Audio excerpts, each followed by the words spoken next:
Hello, welcome to Punchies. I'm Sully, and today we're going to be playing Citizen Sleeper 2, Starward Vector. I never played the first Citizen Sleeper, and I don't really know what I'm in for, but as far as I can tell, it is a space and narrative RPG with dice-driven gameplay. And from the Steam page, it seems like it says, you play a sleeper, which is an emulation of a human mind housed in an artificial body. You're on run from the corporation that made you and the gang that seeks to control you. Commandeer a ship, build a network of crew and allies, and take on challenging contracts as you seek to build a future for yourself. Let's dive in.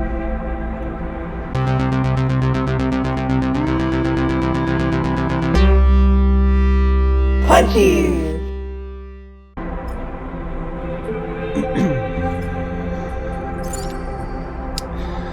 Safe, risky, or dangerous? I'll keep the tutorials on, but we'll play the middle difficulty. Yeah. Skills. Just move this. It seems like there's different classes. Okay, so operator sleepers are built to work with drones and remote machines over local networks. Expertise working with interface and computer systems. Okay, so like a technological. Extractor sleepers are built to work at the coalface of corporate resource extraction. This looks like a tank, I assume. High level of physical endurance. Yeah, so you've got engineer, interface, endure, intuit, and engage. It seems like you don't have very much intuition with that. There's intuition here, but no endurance. And then what's this one? Machinist sleepers are built to repair and modify automated systems used in corporate resource extraction. Very skilled engineers, but their isolated works means they often struggle with tasks requiring a direct approach or social engagement. Okay, so we could be lonely, we could be tough, or we could be technologically advanced. So what are these guys good at? These are good at engineers. Let's stick with operator, because I feel like playing with robots sounds really fun. Usually I'd choose a tank, but I'm gonna do something different.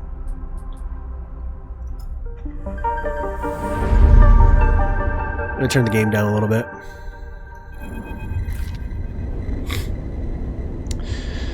In the moments before waking, the dark space before conscious thought, you struggle to find the pieces of yourself. Usually these pieces come with a particular cadence, each appearing sequentially, like the boot process of an old terminal. First your body, artificial, compromised, but relaying sense data all the same. Then its context, the breeze of air filtration, the soft contact of your birth in 0G.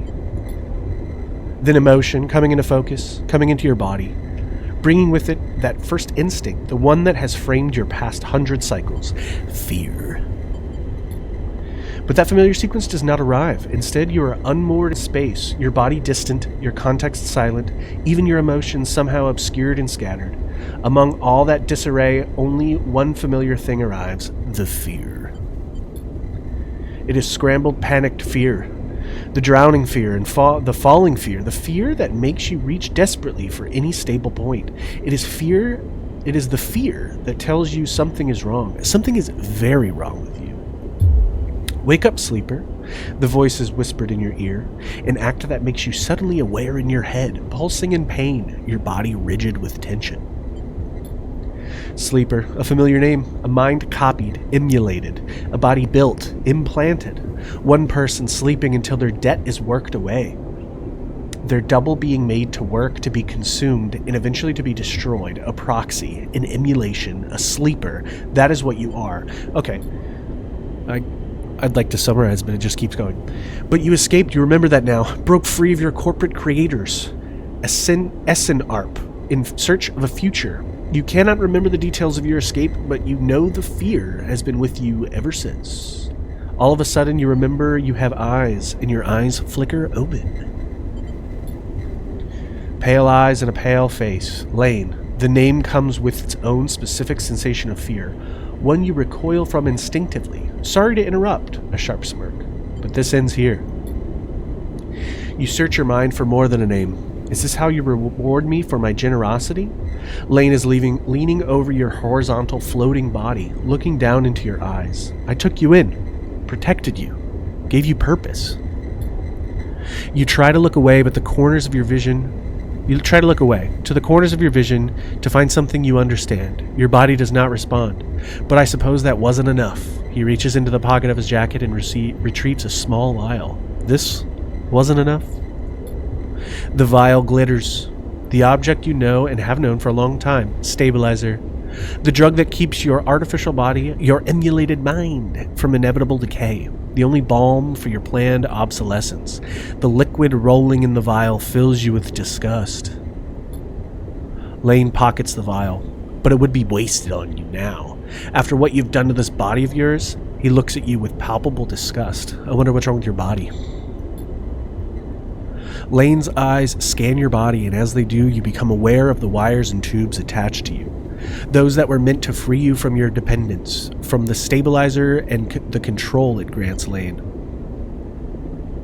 Meant to free you from your dependence, from the stabilizer and the control it grants Lane. Okay. They are free, you piece of shit. They don't need you anymore. The voice comes from somewhere behind Lane's head. It is a voice you know, but when you search your mind to try to understand why, you only find dizzying darkness. Shut him up, Lane barks at the command. I'm just reading to you now.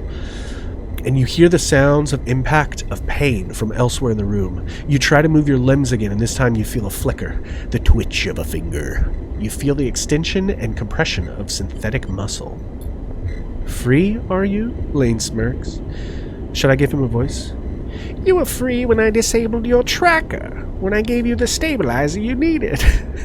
He scans your body with angry eyes. Now, you aren't free. You were just broken. I had such big plans for you, Lseeper. I invested in you. Lane grips your arm hard and you feel a jolt of reaction. You will the arm to move, but you have ruined all that. I still gotta find what this guy sounds like. He looks like I could beat him up.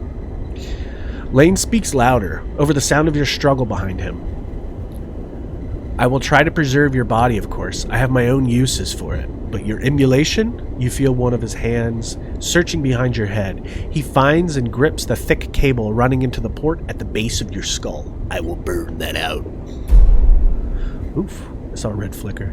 Lane jerks forward, slamming across your body and then spinning away out of sight. You feel yourself rolling, the cables plugged into you looping and wrapping around your limbs.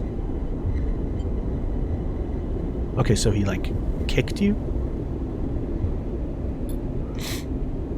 Then you feel hands steadying you, pulling cables. You glance around wildly and see someone diligently unplugging you. You meet his eyes. Hey, he waves a hand in your dazed face. We need to move. Lane won't be out long. He unloops a cable from around your waist. Lseeper, help me out here. You blink slowly. Do you know this person? He leans over you and you feel his hands on the connector, flicking switches, releasing locks. Come on, come on, come on. He tugs the connector clear and pulls you up. You see the room you were in for the first time, filled with tech and terminals, wires waving everywhere, all lit by big windows looking out on an impossibly bright, screen-filled street beyond. In the corner, you see the dark shape of a floating body surrounded by a glittering constellation of crimson baubles. Is that blood? Move! You are wrestled and shoved towards the door, which slides open in front of you, and then you are out in all that brightness, all that movement, gliding hard towards some unknown destination. Here we go. More reading. I don't mind. You come to a stop in a dark alley. The one who guided you here pausing to catch his breath. He doubles over beside a massive life support unit that sends a lukewarm breeze across your skin. You stare at him, trying to recall anything about him. You notice his tattered jacket, his lightweight clothes. You remember this station runs hot. Something about the power that flows through the place. He looks up and meets your eye. What's going on, Lseeper? He wipes sweat from his forehead and it floats away in a swarm of spheres. Talk to me. Who are you? You see a concerned frown cross his face. Don't mess with me, Lseeper. That's not funny. He comes closer, eyeing you carefully. What station are we on? He narrows his eyes, waits for the answer.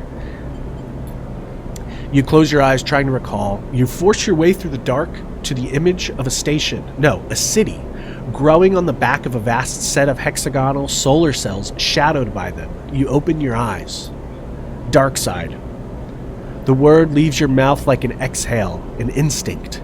Before you heard yourself sound it out, you didn't know it was there. He sighs. And me? Who am I? You see something like fear in his eyes, panic perhaps.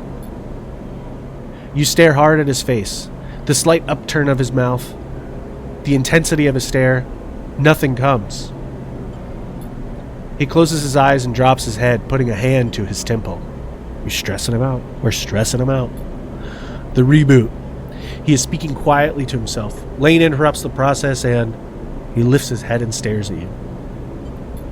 We need to keep going. We need to leave. He turns and kicks off down the alley. Come on, the rig can't be that far. As you are led through the passages and serviceways of the station, you try to recall your life here. The texture, the temperature of Darkside feels familiar, but you struggle to pin specific memories on it. Focusing hard, you recall waking up in these passages, cycle after cycle, the rhythms of the station flowing over you along with the crowds. You recall desperation and the slow decay of your body that caused it. Then Lane, those pale eyes, offering you a glittering vial, stabilizer. Oh, when I move the mouse, the outside of this. The promise of supplying more for your work. A deal he locked you into a cage. A deal he locked you into like a cage. There, your memory fails you, but in the dark beyond that moment, the residue of panic, of fear remains. Okay, so we're operating on fear. That seems to be, I feel like they said fear like 10 times. You were Lane's prisoner, Lane's plaything. You shudder in the cold passage. Wait. Your guide holds up a hand, and you stop your glide using the wall.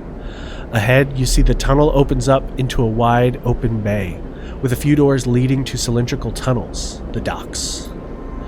They're watching the rig. He nods towards the docks, and you see one of the doors has a couple of figures flanking it. One covered in ornate tattoos, the other with bright silver implants along their cheekbones. Utsobu, Lane's guys. He looks at you and shakes his head in frustration. All this, it's not coming back to you, is it? Something catches your eye and you see he is playing with a coin, nervously turning it over and over in his fingers. He sees you looking and slips it away. He places a hand on his chest. I'm Seraphin, all right? He looks pained when he speaks. Lane, he was our captor, both of us. We did this so we could escape. We need to reboot you, to break your dependence on stabilizer, he pauses. You know what that is, right? You nod meekly.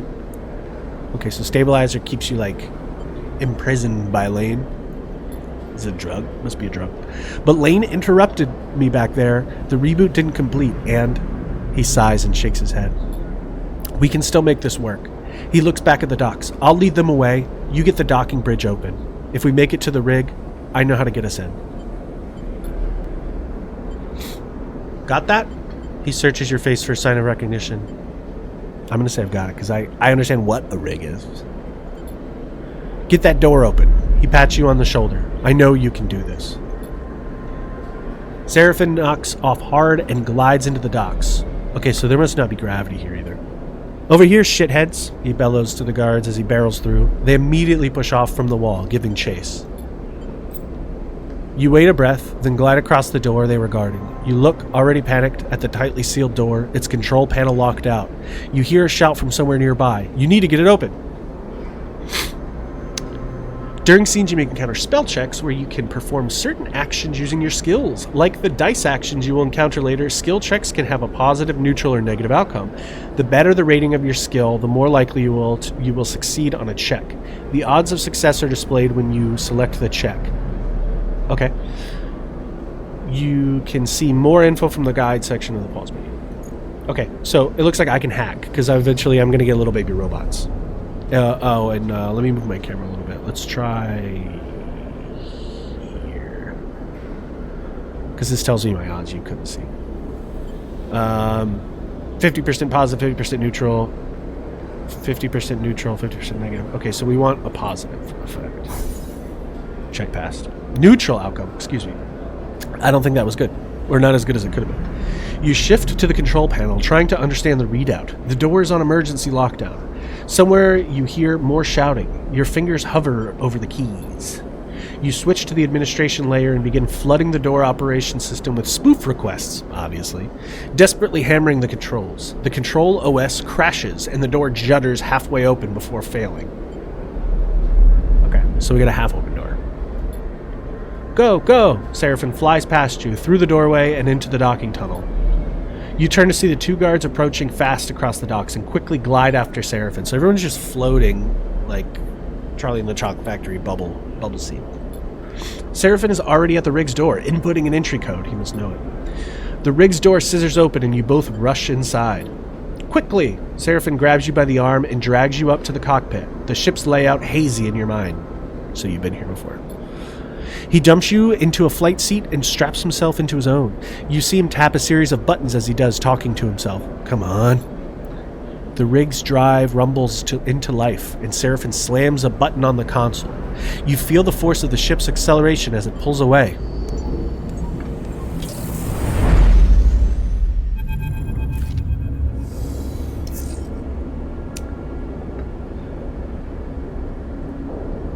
As the ship glides into place on the connecting bridge, its automatic systems nudged there by the port's docking protocol. Excuse my dog's bark. You feel a sense of relief. Seraphin burned hard out of Darkside, and you dropped in and out of consciousness in your seat as the rig made its way across the belt. But now, with open space between you and Lane, you feel fresher, more awake. Okay. Seraphin breaks the silence. We're good, Sleeper. His eyes don't leave the monitor, and you realize this part of your escape is routine for him. You and he must have docked this ship countless times in your work for Lane. The problem is, you don't remember anything. We made it, he whispers, closing his eyes and letting out a sigh. Am I talkative? I'm confident. I want to be confident. We certainly did. He turns and you see a pained look on his face as if remembering something difficult. Have you said this exact thing to him before in this same situation? I'm confident. I talk about my problems. Are you okay? He looks at you, chewing one side of his lip, searching your face. Not really, he puffs. Seraphin reaches up, flicking through a set of switches in a practiced fashion, completing the shutdown. You watch, a little frustrated with your own uselessness. Running the rig, you realize, is just another thing you've forgotten. A clunk that runs through the walls of the ship is followed by a short, percussive alarm tone from the pilot's console. Docking complete. Seraphin kicks off from his seat, twisting as he glides past you towards the back of the cockpit. His hands find the rails on either side of the door, and he pauses, facing into the corridor beyond. I'm going to again turn the game down a little bit.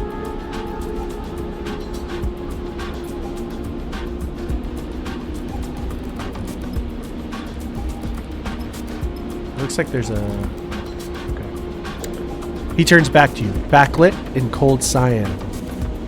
We need a plan, he glances around. Lane's not going to let us slip away quietly, he sighs. We need to talk, we keep running, or we hide here. How about we keep running, because I would love to get some gameplay going. Seraphin nods. That's what it feels like, right? Then we can never get far enough away from that shithead. You see a shiver run through him and know that he suffered as much as you did under Lane. We've bought ourselves some time. He glances through the cockpit window at the blinking lights of the station. You may not remember Hexport, but I do, and there are plenty of opportunities here for us, if we can keep our heads down. He turns back to the corridor. That's what we'll do. He pushes off and glides towards the main lock, and you follow, pulling yourself along, hand over hand, in 0G. We already emptied the tank on this thing. He slaps a hand against the ship's inside. This baby cannot have much fuel in it, so we need to refuel, and that won't be cheap. But if you and I know one thing, Sleeper, it's how to work. I'm going to get myself reacquainted, see if I can turn up any old connections. People that might throw us an easy contract. You, he glances over his shoulder, you keep out of trouble. Low profile, got it. Seraphin stops at the airlock.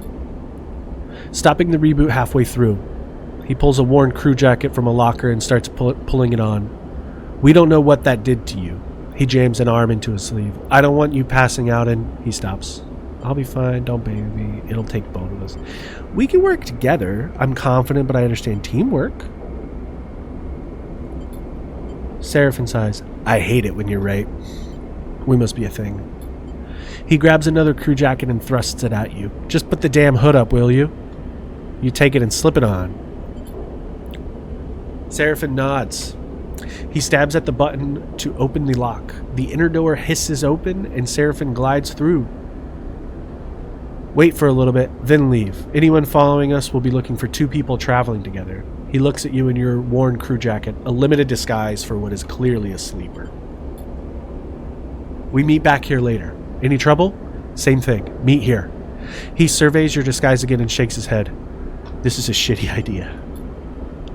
He gives you one last look. Maybe find yourself something to eat.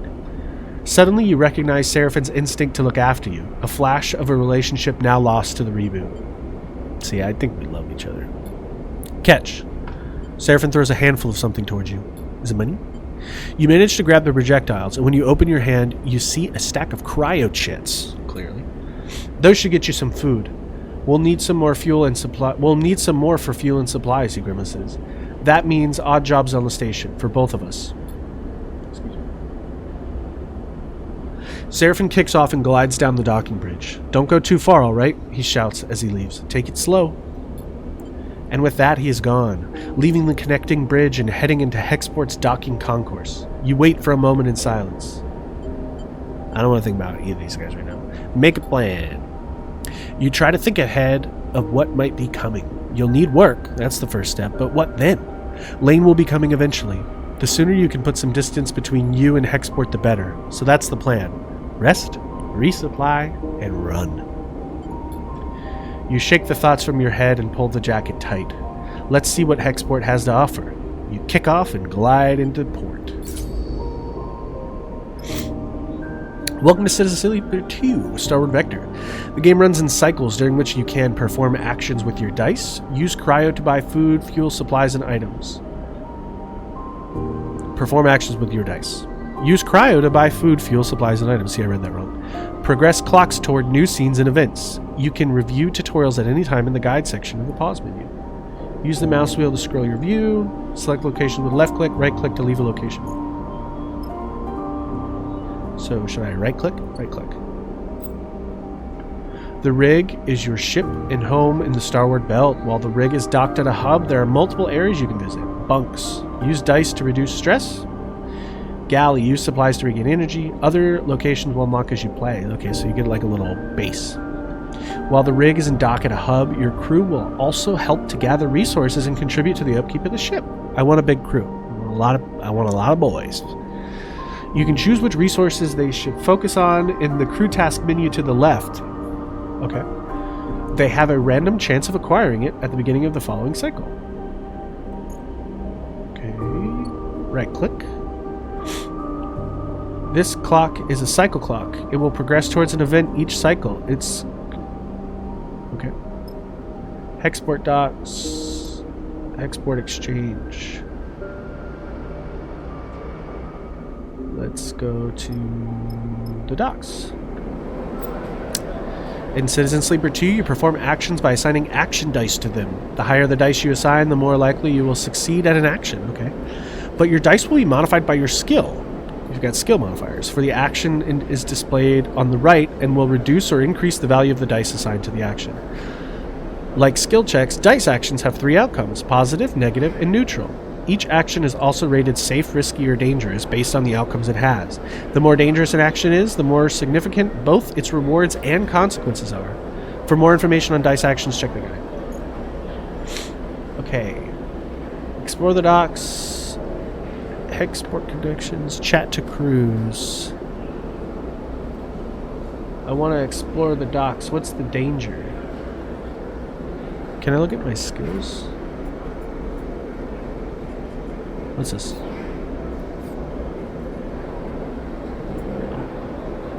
I'm wondering why I've got controller things here. There we go. Gotta read the control device. This is risky.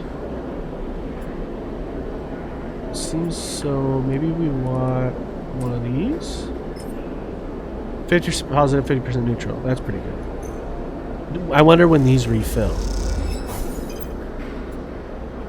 Neutral outcome. Hexport, but less energy. You just progressed a clock.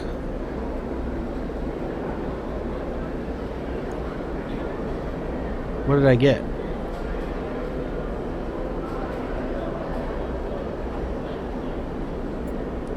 Okay.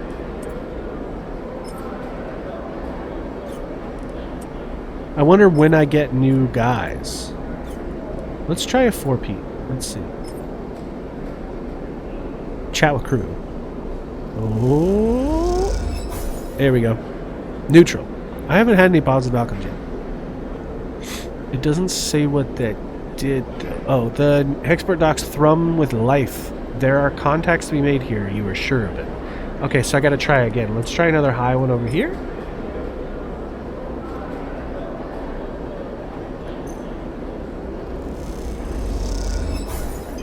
Hexport energy. Okay, so I just need one more. Let's try another 4 over here. What does this look like?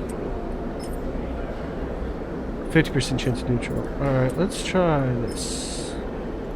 I hope it's not negative. You have a good sense of this humming way station. Time to use that knowledge to your advantage. Hexport connections. Continue? Did I need to do all those dice? I don't know. As you were gliding, because I've only got one dice now. Because I've got no energy? Is that what this is?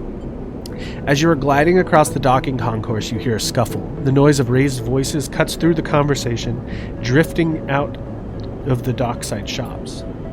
Glancing down an alley, you see a huddle of figures shouting back and forth. You spot one man in the middle of the group surrounded, pushing the others back as they grab at the bags slung over his shoulder. You don't like the way this looks, but then again, Seraphim told you to keep your head down.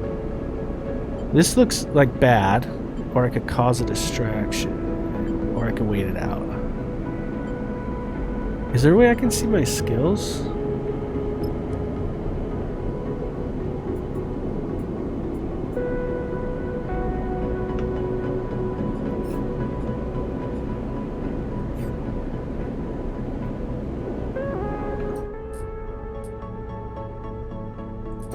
I'm just trying to see my skills a little bit.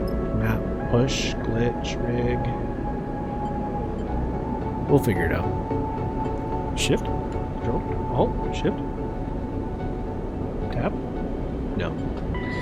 I'm gonna cause a distraction because this guy might be helpful. Neutral.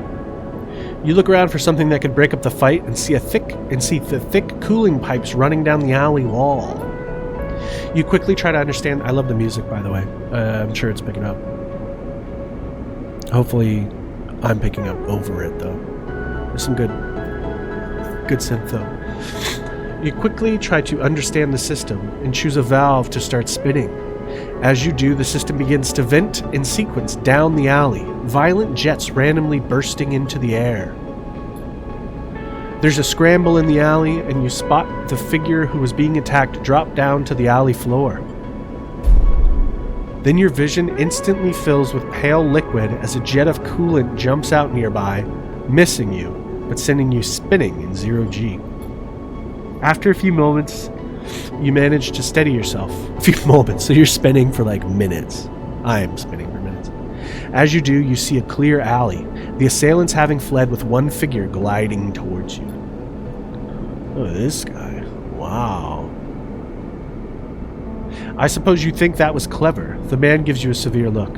You like to break up fights you didn't start? He laughs. Belt's gonna eat you up.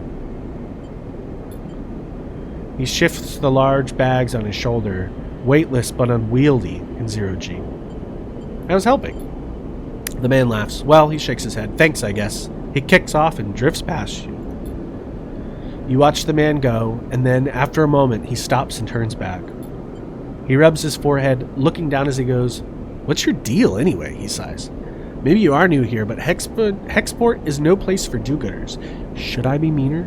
It isn't giving me an option to be mean. It gave me an option to do nothing. I like to be a... this is my good guy playthrough. I don't know what I'm supposed to do. Need help? I know what it's like. I need help. You need help. The man smiles. I don't think so. He shakes his head. A bunch of cowards. Idiots, too. Getting beat up over some scrap. Look, let's not hang around, alright? The man pats his chest. I'm Femi. He unshoulders one of the bags and pushes it towards you. Make yourself useful. Let's head. You get the strap of the bag over your shoulder and follow him through the docks, gliding past the concourse towards the connecting bridges. So there's just like no gravity. That's good. He cuts down a side passage, looking back to check you are following. Then he stops at a docking bridge connecting to a dull green ship with yellow markings. It must be this right here. You look out the viewing window at its odd catamaran-like shape, seemingly built from two separate hulls welded together. Symbol crash, he says, and you assume that's the ship's name. Oh wow, she's upside down. But what is upside down in space, right? Femi, you bringing in strays? A young woman, brightly dressed and stretching as she glides, drifts into the passage. She glances at you. No offense. Naya, Femi shakes his head. This one. He squeezes over your shoulder. Help me fend off some Hexport scum while you're busy sunning yourself. Naya raises an eyebrow. I'm sure you could handle them, big brother. Oh, they're brothers.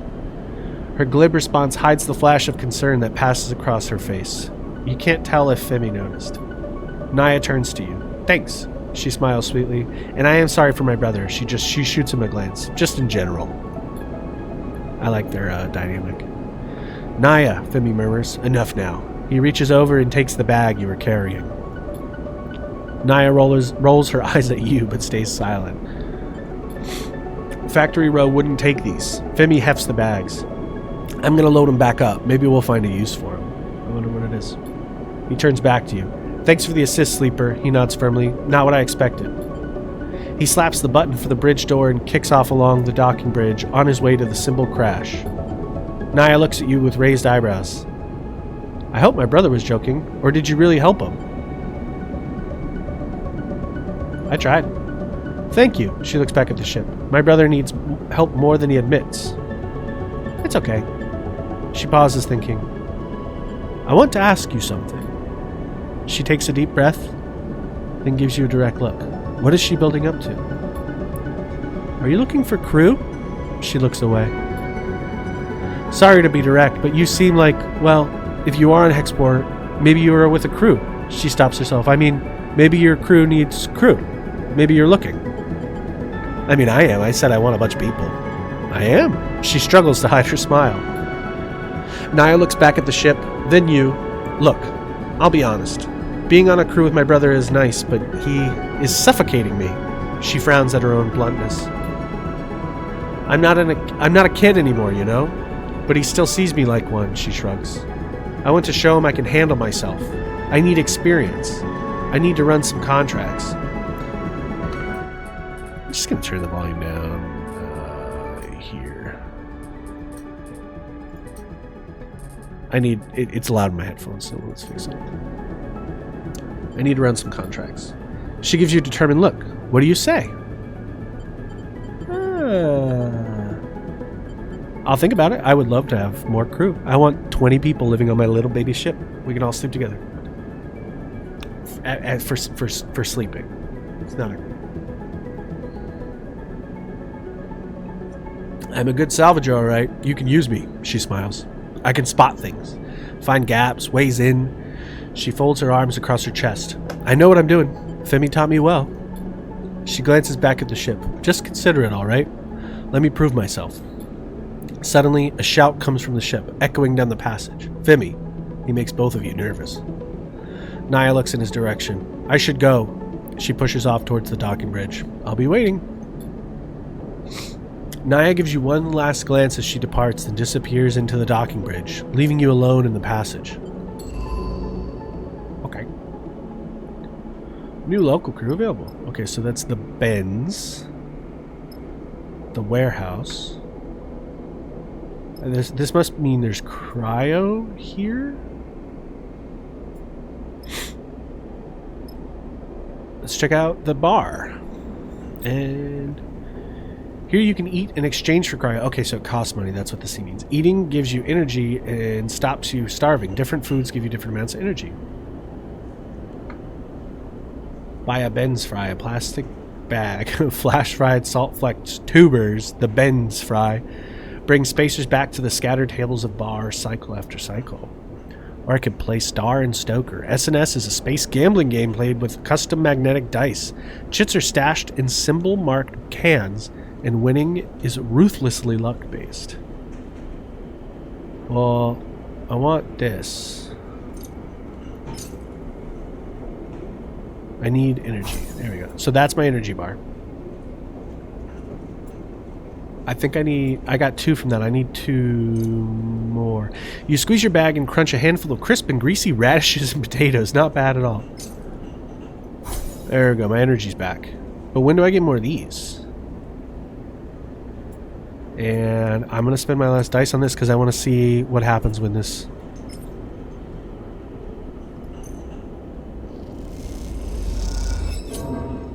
Negative outcome.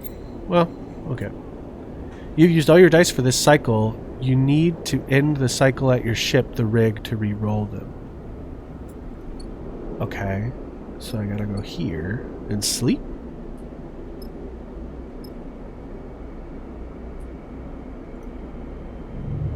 Should I not have bought that energy stuff? That costs an energy to go sleeping? We're in trouble, Sleeper. Seraphim leans into the bunks as you're getting up. Without further explanation, he disappears down the corridor towards the rear of the ship. You drift out into the passage, pulling on your clothes, and glide down the length of the rig, the cool air making you shiver. Seraphim is a silhouette, silently leading the way. He stops at the far end, diverting through a side door, shooting you a glance as he goes. You find Seraphim inside, holding one of a tangle of arm-thick tubes that are waving in the zero-G engine room. Why do they need to say anything zero-G here? You know what these are? Tubes? Fuel pipes? No, tell me. These are the engine's feed lines. He waves one in the air. And before you ask, no, they aren't supposed to be waggling loose. What happened? These must have broken loose when we pushed the ship hard on our way out of Darkside. He looks at the mess. We are lucky the reserve tank is empty. Otherwise, it would have been bad. But, he pushes the pipe to the side, no feed from the reserve tank means that the rig's range is limited to the local region only. He thumps the large, lumpen housing of the engine. He keeps smacking the ship. This bad boy can't take us anywhere far. So we fix it? That's the short of it. Seraphim whacks the engine as he can. Harder this time. This bad boy just not been our run of luck. He turns and starts He turns and starts gathering the tangled feed lines, his frustration evident in the violence of his movements. We will need a new set of these, that's for sure. He starts forcing them into a crate. So how about you try and track down some of these bad boys? I'll take a look at things here and see if I can figure out another fix for the reserve tank.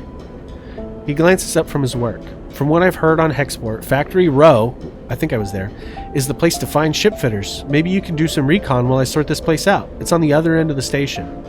Okay. Wait, there's something else. He drops the feed lines and they float, waving in the air like tubular seaweed. I've heard word that Lane's on the hunt, he frowns. A message went out everywhere in the local radius of Darkside. He's looking for us. Shit. You said it, which is why we need those feed lines.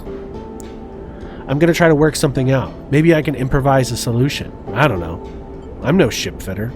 Maybe our other friend is a ship fitter. Naya. But while I do, you go hunting. See what you can turn up, okay? Get going. You leave the engine room, the clanking sound of Seraphim's cleanup efforts echoing through the ship. Fuel feed lines, that's the next step. You take a deep breath and head out. You've discovered a drive. Drives help you track and choose your objectives in Citizen Sleeper 2. Okay, it's over here. The arrow in the top left opens the drive menu where you can choose which drive to track. Mission select. Once a drive is tracked, a yellow marker will be placed above any location that relates to that drive. Drives comes in 2 major types, major and minor. Completion of a major drive rewards 2 upgrade points, and a minor rewards 1. Cool. Keep an eye out on the drive menu as you progress to see what new opportunities and objectives are available and track those you want to pursue. Alright, so I'm going to leave here. I'm going to click this, I guess. Toggle try and find a ship fitter.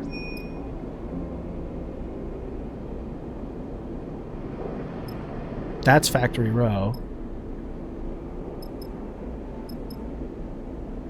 So I can't go back here anymore. I think I'll have to come back and find her. I'm gonna go here. I got new coins, including some 6s. And some 1s, though. Can you reroll?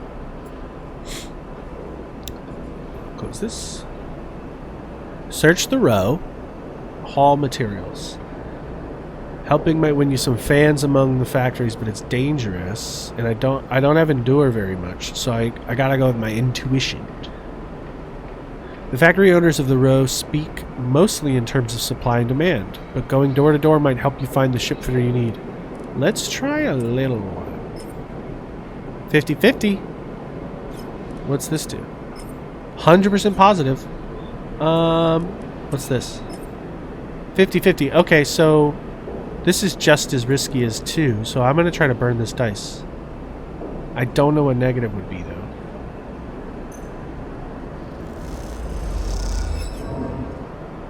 Negative outcome. You ramble through some attempts to... But I got one of these guys. You ramble through some attempts to discuss scrap claims nearby, but the mood sours fast, and you leave feeling under threat. What if I try it again?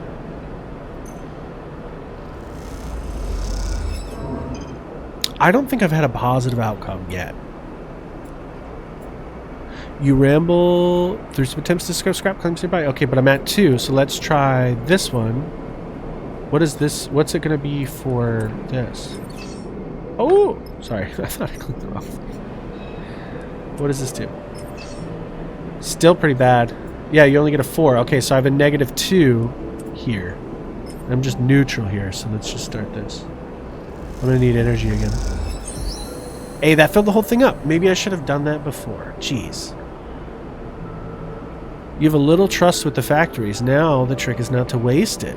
The Hexport factories are picky about who they work with. Trust is the key currency where you want to find a ship fitter.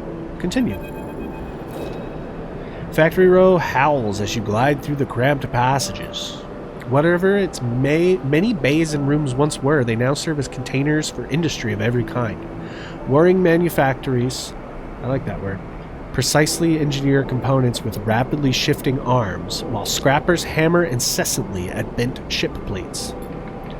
Everywhere you look, there is energy and activity, and for good reason. Hexport itself is built on the derelict fragments of a solar reflector, and even the small amount of energy generated by its remaining mirrors is enough to power a city of machines. It is familiar to you, of course, in a strange, far-off way because of Darkside. That place and your memories of it are a muddy haze, but it is hard to forget the glint of its hexagonal reflectors, 10 or 20 times more in number than Hexport's, and that wild, flickering city growing on their back like a tumor. So Darkside, where we started, I guess, is like a big mega city or mega thing, and then this is like a small outpost. This is a small outpost. In comparison, Hexport feels provincial. See, I just said that. I should have said it without reading. But deep in Factory Row, you could almost be back in Darkside. And then you see them. Tubes like those Seraphim had waved in your face. The feed lines. You push over to the display window of the unit marked Karsten's Supply in block capitals cut from hull plate. There, amongst an angled shelf of oversized ship components, sits the feed lines, like some large biomechanical tangle of snakes. You slip inside, where the sound of Factory Row is a little screened, and spot a large figure working at a bench. I've only got 12 credits. Hunched over, concentrating, it seems he doesn't notice you enter. So, I'll wait. Whoa. Karsten. He's an intimidating ship fitter. He's cool. Is he missing a finger? Yeah. You let him work, watching as, despite his heavy build, he delicately aligns components, except his finger, their layers slotting like puzzle pieces. After a few minutes of observing the process, he turns his head a little towards you. Can I help you? His accent is heavy, but unknown to you. Nice place you have. Let's not get right to it. You see little reaction from the profile of Karsten's face. He grunts. Something you need? Okay, so he would have liked something more directly. Before you can respond, he tracks your eyes to the feed lines in the window. He looks back at you with a subtly changed expression, one you can't quite place. He turns with surprising grace and begins cleaning his hands on a cloth.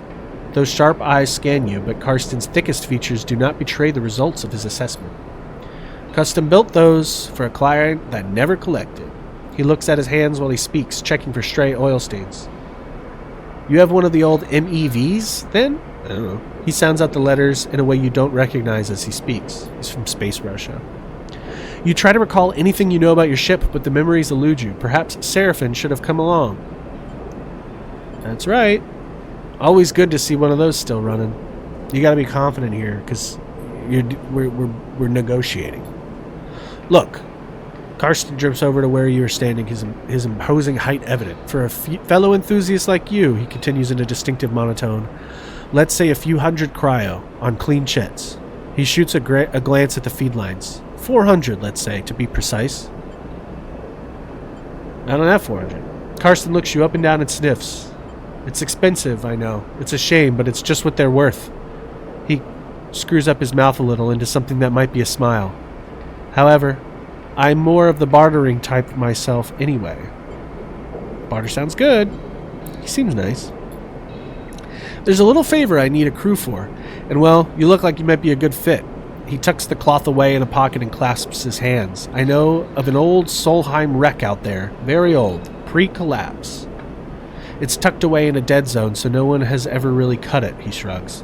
Not only that, but Solheim derelicts have a habit of triggering nasty security protocols when approached by an unfamiliar ship, so it's been left well alone.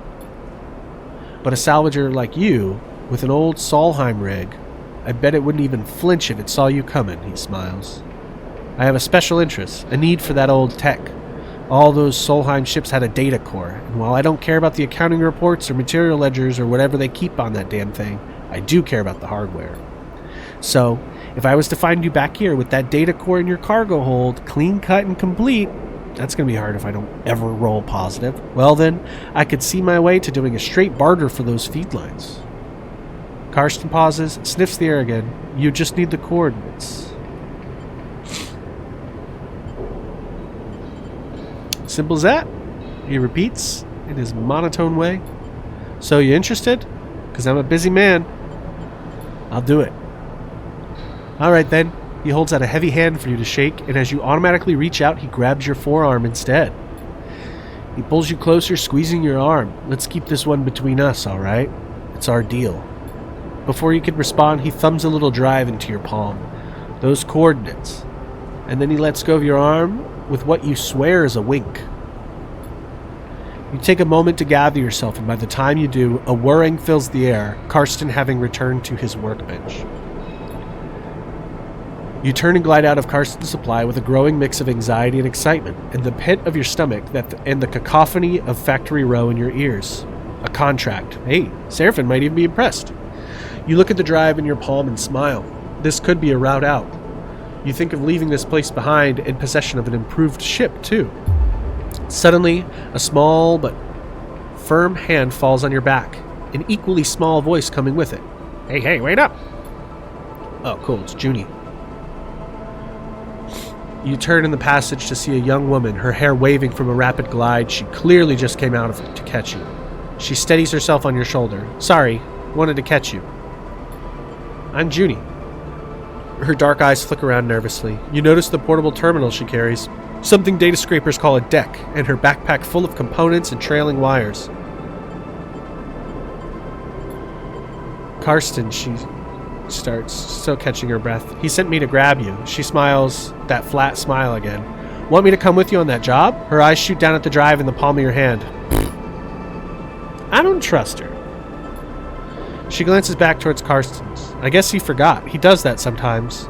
He just grabbed me after you two were done talking, so... Karsten's always sending me out on things like this. I guess he wants me to help you out. Keep an eye on things. I can be pretty helpful. So, should I meet you at your ship? And you can tell me when you're ready to go? I said, I'm not sure. Sure, I mean, you weren't sure when you were leaving? I'm not sure you're coming. She pauses, thinking. I mean, Karsten said I needed to go. She glances back in the shop direction. And he does get pretty mad when people don't do what he asks. Let's see.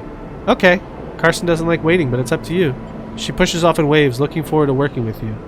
She calls back as an afterthought.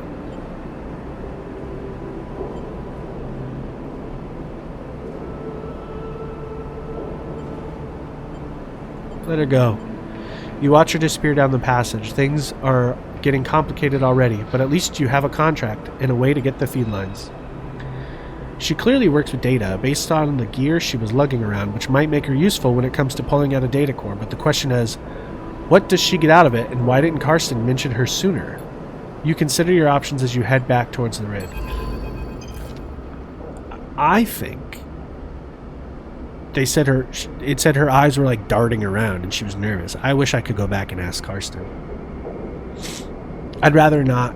I mean, I'd like to succeed, so I need somebody who has skills. Maybe I could ask Naya. I don't know about this, Lseeper. Seraphin looks nervously out of the rig's window as you finish explaining Karsten's deal, as well as Junie's offer to help. If this job was easy, Karsten would have done it himself already. That means there's a catch. And there's definitely something going on with this Junie girl.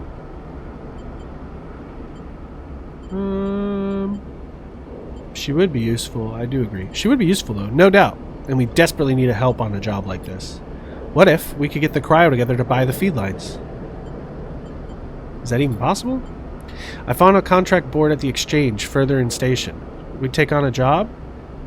That might get us some of the way towards buying those feed lines. Plus, even if we do want to take Karsten's job, a bit of money to get ourselves prepared wouldn't be a bad idea. Fill up on fuel, supplies, be ready for whatever comes. Well, take a look. While you're at it, you might want to see if you can scare up some freelance crew too. Many hands make light work and all that. I already got one. Or we stop messing around, we take Karsten's job right now, and get it done before he can think twice. Seems like a whole set of bad options to me. Either way, I've still got work to do on the drive. Let me know what you decide. For a moment you pause, letting the haze of plans settle in your mind. I think I would like to gather some crew. And making money sounds nice too, because he said our ship's empty and can only make local stuff. Ooh, suddenly you curl up. Pain shooting along your spine. You grit your teeth, your muscles locked tight, your vision narrows as you squeeze your eyes shut. You feel a shift, as if some connection has broken. It's almost impossible to describe, like you are floating away from your body, dispersing, dissolving. There is nothing familiar in the pain, nothing to hold on to. You grit your teeth. And then another shift comes and you are back in your body, trembling against the metal wall of the passage. The pain slowly fades, becoming a pulsing throb and then a residual flicker. You flex in 0G, stretching out the tension. There's a strange sensation of distance that persists beyond the pain, a disconnection between your body and yourself, a flickering numbness that refuses to recede. You wonder if the reboot has done something to your body, or if this is some new sensation you will have to live with indefinitely. It strikes you that you know so little about the body that houses you. It could be moments away from collapse, or it might persevere for countless cycles like this. You try to shake the feeling, pushing your hands against each other until they feel like they are yours again. Time is the only thing you need, and right now it feels like it's running out fast. You head for the airlock. You have work to do. Alright. You've unlocked a new contract. Open the map screen to view it. Oh, I got an upgrade point. Map. That wasn't the map. That was a thing. Press M? Nope. Here? Welcome to the character screen. Here you can upgrade and configure your Lseeper. On the left, you can upgrade your skills to improve the skill modifier applied to your dice when you undertake an action. That's what I need. To the right, you can upgrade your push, the unique ability of your class. When upgrading your push, only one upgrade at each level can be active at once. You can configure which upgrade is active only while at a hub. I'm at a hub now, I think. So push is accrue stress to reroll your action dice. Okay, so I can do stress to reroll. That's not energy. Stress is different. No dice damage on push reroll. Reroll one dice. How many skill points do I have? This costs 4, but I've got 1. Okay, so interface is what I'm best at. I would like more intuitive. I need 4. Okay.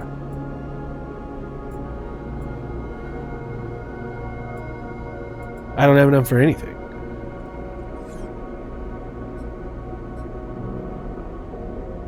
Map. Contracts are high risk, high reward jobs that you and your crew can take on. Contracts require preparation and care to succeed. You'll need to gather enough fuel, gather as many supplies as you can afford, look for opportunities to recruit crew. Consider which crew to take carefully. They have different skills and stress resistances, and who you choose can affect the story. Yeah. Once you're ready, you can select the contract from the map and then your crew to proceed. There's like a wormhole here. Extract data core, 1 pay as 1 feed lines. Belt unavailable. I'm not ready to go there yet. Can I go back here?